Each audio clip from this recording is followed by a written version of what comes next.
We're here with Sanaa live at Studio B, and we just had a lovely performance.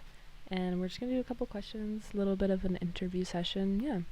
So I'm curious how you got started musically. Like, give me a little bit of your musical journey. And Of course. Okay, so I would say that I definitely started very young. Mhm. My grandmother worked in the church choir, and so that meant I was also in the church choir. And then They whatever got age you. that was, I want to say under 5 years old, in like the church plays and stuff. And then just watching her rehearse and be involved in music immediately made me realize that I wanted to be vocally inclined, like whether it be piano, singing, anything. Like I just needed to be in a musical space.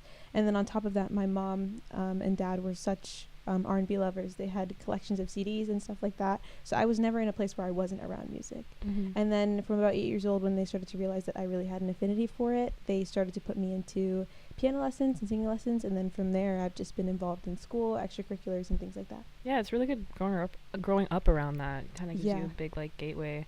When your parents definitely. were playing, like you said, your parents liked um, R&B. Is there any like influences that kind of float over to you? Significant influences, I would say Amy Winehouse. Because of their Ooh. CD collecting, I now collect vinyls. I have way too many. Yeah, I they have get you. Yeah. Amy's like Frank vinyl, like those integral Ooh. first debut albums really influenced like literally my everyday life, Mhm. honestly, not just music, but Amy Winehouse, Snow Allegra, D'Angelo, Lauryn Hill, like Ooh. all the neo soul Yeah. giants for sure. Yeah. And even like getting into folk and more indie music as I got older, but those are definitely like the building blocks, especially like Motown, Stevie Wonder, Mhm. when you really had to sing to make it. It's really cool you say that because you can definitely hear R&B influence, and then you also hear like the folk indie, like you said. Yeah, it's definitely genre bending is like my favorite thing in the Mhm. world. I even when I was like putting out my own music and they were like pick a genre, I was like, well, I am the genre kind of. It's everything, all my I influences. am the genre, in fact. Yeah. You said something that really stuck with me. Like, I think for every creative, whether it's musically or visually, whatever art you're in, it does take a lot of guts to like show that with the world. And for me, at least, it's kind of like, okay, this is like boiling up and I have to get this out. And was there a turning point for you where you basically were like, okay, I have to just put this out? Like, Honestly, I always wanted to have music out. I always wanted to be performing, and I feel the most like myself when I'm in front of a microphone or a piano. Like my grandmother has a piano at her house, and I spend hours there just like experiencing catharsis, like trying to get all of the stuff that I have going on out into music, and just even trying to for a moment feel like just free from the everyday stressors. And I would say a big turning point in my life was experiencing loss. mm-hmm. I feel like that kind of forces you to change your perspective and like get up out of it. Otherwise, it really consumes you. It's like a gigantic rose bush. It's so beautiful to be able to like love on and like honor those people and still be a person while you're dealing with such a difficult thing, especially depending on the loss that you Yeah. experienced. So I would definitely say on my 18th birthday, I knew that I wanted music out by the next year. Yes, I love And that. so I worked and worked and worked, and I had selections of songs that I was like, I like this one, I hate this one, I like this one.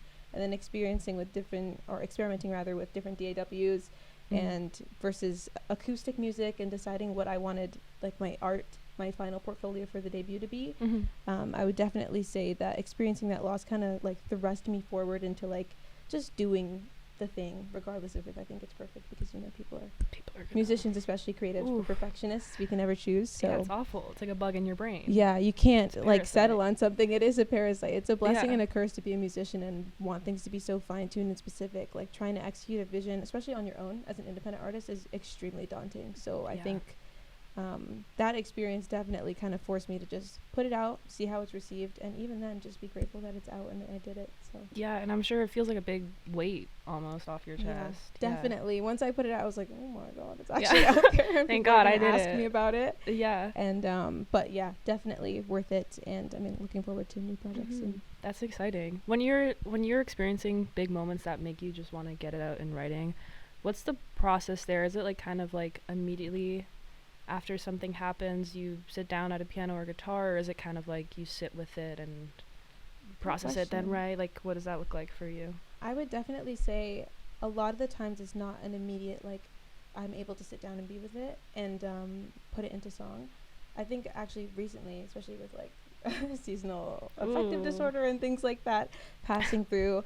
I've not been able to write, and that is kind of the worst feeling. It feels like you're mentally just like clogged, and you have so much emotion and so much going on in your head that you're not even able to articulate it through music, which is like the main way that I'm able to express myself in any way, like verbally. Like I really struggle with vulnerability, and music is extremely vulnerable. So I would definitely say that I don't have a timeline, but I sit and process it, and then when it's time to write, it's the most unstructured, like abstract experience. Like I'm literally putting pen to paper because it feels more authentic that way. I'm a little pretentious. No, I get you. Yeah.